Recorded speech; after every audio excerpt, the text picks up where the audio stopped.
All right, so 3.3, we're looking at increasing and decreasing functions as well as the first derivative test. So up to this point, we were looking at this critical points, right?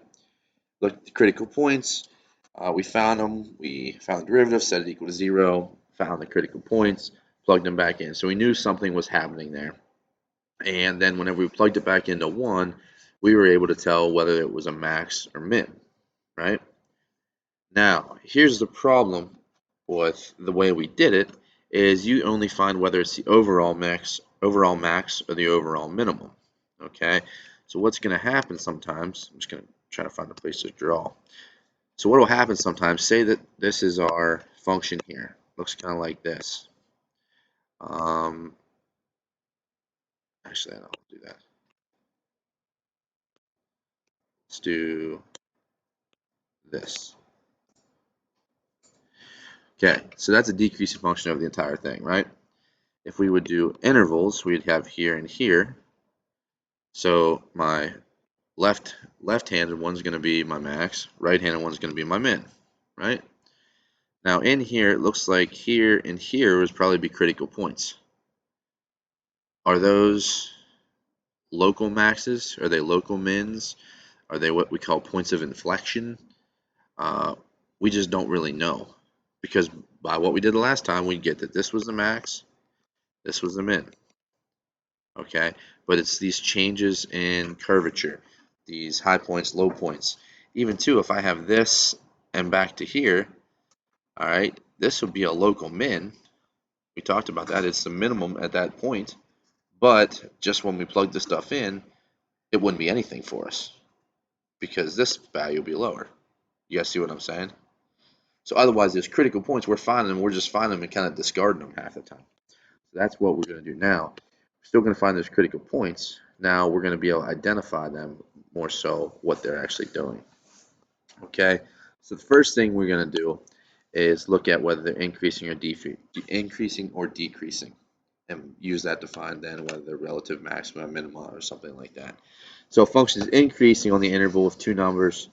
On the interval, if x1 is less than x2, that means the function is less than that, so it's increasing. All right, if the function is decreasing on the interval, we have our first point x1 is less than x2, then that implies that it's going to be greater than. All right, we'll see what that looks like here in a minute. So we have a test for increasing and decreasing functions. What we're going to do, let a function is continuous on the closed interval and differentiable in the open interval. We want to find f prime of x, solve for 0 again, basically. I'm just kind of giving you, I'm putting this in paraphrasing. Find f prime of x, set it equal to 0, find those critical values, and then we're going to actually test what's going on in those different intervals to find out whether they're increasing or decreasing. Okay? All right, so let's look at one here. So we want to find an open interval for f of x equals x to the third minus 3/2 x squared. We want to find when it's increasing and when it is decreasing. There's no closed interval, it's just an open interval here. All right, so first thing, let's find the derivative. So f prime of x. F prime of x, what are we looking at? 3x squared minus 3x. Does that look right? So I have a 2 out front, 2 times 3/2 would be 3. All right, so that's my derivative. Just like before, let's set it equal to 0 now. And solve, what, we can factor out of 3x, giving us x minus 1. Okay, set them both equal to 0. We have x equals 0 and x equals 1. You all right with that? Yeah. All right, so now we want to test the different intervals, because think about it. We have, my axes here. There's 0, here's 1. So something's happening here, here, and here. Okay? Those critical values that we just found, it's telling us something's going on with that dot. So let's figure out what it's doing. All right, so we want to make a little chart here.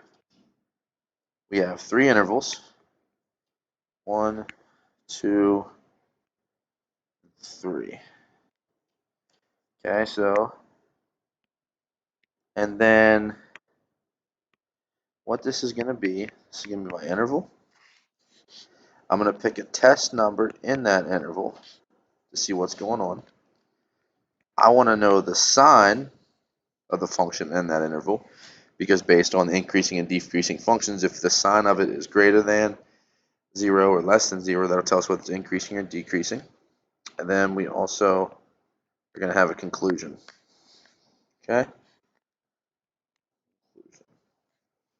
So the first interval we have is before 0. So we'll go from negative infinity to 0. Then at 0, something happens. So we don't want to include this. We're not doing an equal to. It's just less thans. Okay? Second interval is between 0 and 1. And then the third interval will be greater than 1. Okay, so there's my three intervals that I want to test. All right, so let's make this easy on ourselves. We're going from negative infinity to 0. Let's just use negative 1. That work? So now before, excuse me, when we were checking for min and max values, we will plug those critical values back into the original, correct? Now we want to plug this into the derivative. So I want to find f prime of negative 1. So I put a negative 1 into f prime. I'll just put it in right here. Negative 1 and negative 1 is negative 2. Negative 3 times negative 2 is going to be positive 6. Okay? Now is that greater than 0 or less than 0? It's positive 6, right? So that's greater than 0. Therefore, are we increasing or decreasing?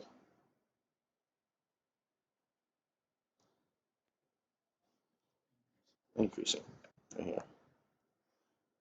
Greater than 0, increasing. Okay? Let's do this again. So 0 to 1. Let's try to, and you want to try to pick them as easy as possible. So we use 1/2 here. Okay? So we go f prime of 1/2. I plug that in. I'm going to have 1/2 times 3 and 1/2 minus 1. So that's going to simplify to negative 3/4. Again, I just plugged it in right here. All right, so is that greater than 0 or less than 0? Negative, so it's less than 0. So is it increasing or decreasing?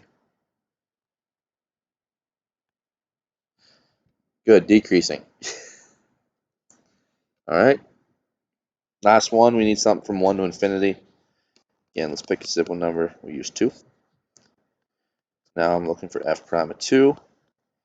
So I'm going to have 2 squared 4 times 3 is 12 minus 6 is going to be 6. That is also greater than 0, so therefore it is increasing. So that means whatever's happening here, somehow we're increasing and decreasing and increasing again. It might look something like that. That's just kind of a very rough drawing. But each time we hit those points, it just changed whether it was increasing or decreasing. With me so far? Okay. So then what we just did there, here was the guidelines for what we just did. Okay, guidelines for finding intervals in which function is increasing or decreasing. So left be continuous. So on that interval, find the open intervals, what's increasing or decreasing. Use the following steps. We located the critical numbers of f, just like we did before. Those were what set our intervals. Then we determined the sign of f prime of x using one test value in each interval, which was our second step.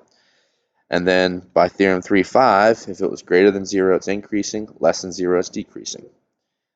And that works for any interval in those forms. Okay?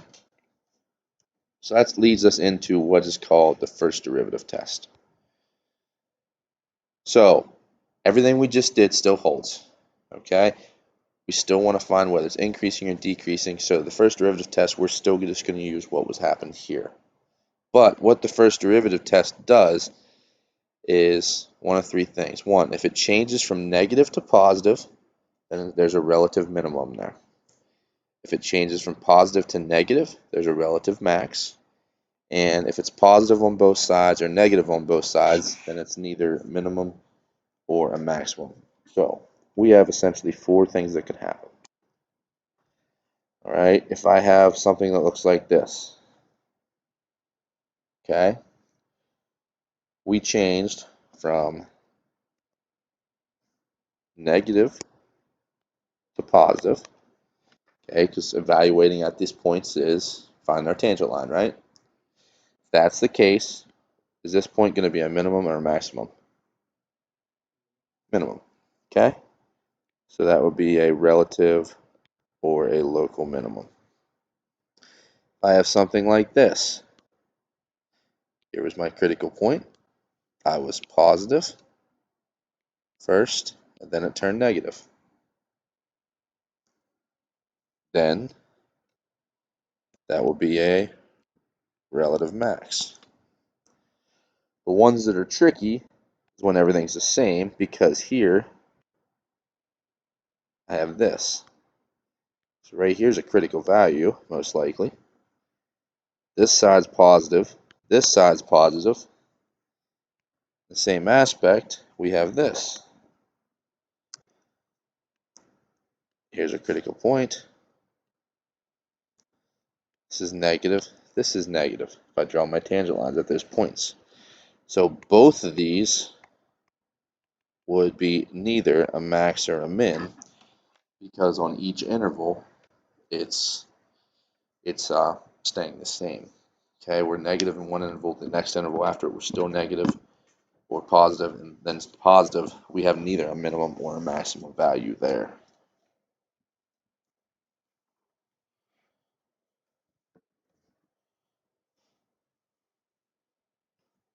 And that there is what we call the first derivative test. All right, let's do one more using this and the first derivative test. We'll stop right there. We'll do the next three tomorrow. Okay. So we're going to apply the first derivative test. We want to apply it to the function f of x equals 1/2 x minus the sine of x. And we want to do it on the interval of 0 to 2 pi. All right, and what we want to do, we just want to look at the critical values here. Okay, I don't really care about the endpoints right now, just the critical values. All right, so first off, let's find the derivative. So f prime of x is going to be 1/2 minus the cosine of x. So I set that equal to 0.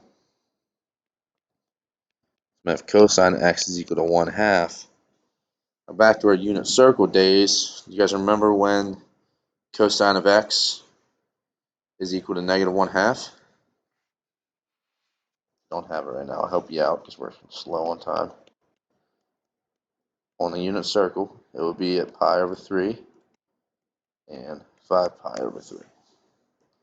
Now, it would obviously keep happening, but we're only looking at the interval from 0 to 2 pi, so those are the only two we have to use. Okay. Now, let's do our chart. Look at our intervals. We have two critical values, so that gives us three intervals. First one is going to be from 0, which is our endpoint, to pi over 3. Next one is going to be from pi over 3 to 5 pi over 3.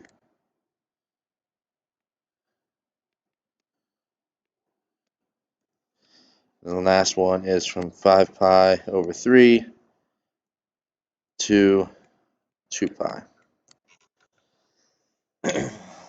Right? Now, based off the critical values, that's how we were able to, critical values in our endpoints, that's how we were able to get those intervals this time. Then when we come to our test points, you are going to have to come up with those test points on your own. So some of you guys might use some different ones, but if you do it right, you're still going to be the same. Then we'll look at our test points, we'll look at the sign of it at that point, and then also the conclusion. So between 0 and pi over 3, I'm going to go pi over 4.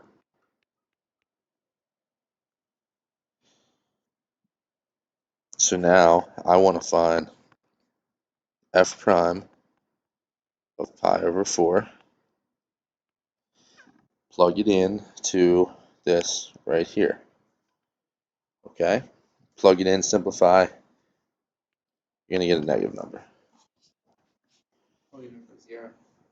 No, I plugged it in for like onto this side right here.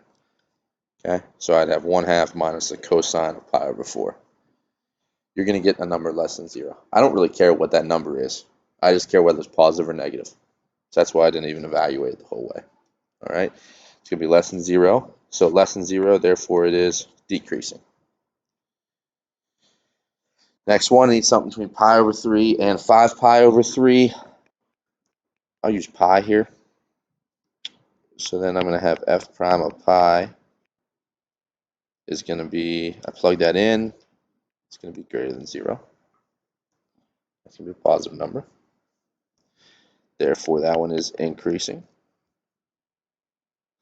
Last one, I need something between 7 pi over 3 and 2 pi. Let's go with 7 pi over 4. This would be a good one to make sure when you have your unit circle out, you're checking on that to see which values are easy. You know what I mean? Like I could put, what, like, I don't know, 10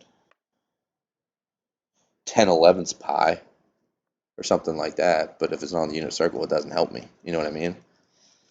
All right, so we'll put that in there. Now f prime of 7 pi over 4, give me 20 seconds here. That is actually less than 0. Therefore, it's decreasing. So we went from decreasing to increasing to decreasing again. Right here is pi over 3. Right here is 5 pi over 3. Now, since it went from decreasing to increasing, this would be a minimum value. Since it went from increasing to decreasing, this would be a maximum value. All right, there you go. We'll pick up on that same spot tomorrow, and then I'll most likely leave you the homework to do on Friday. Have a good day, guys.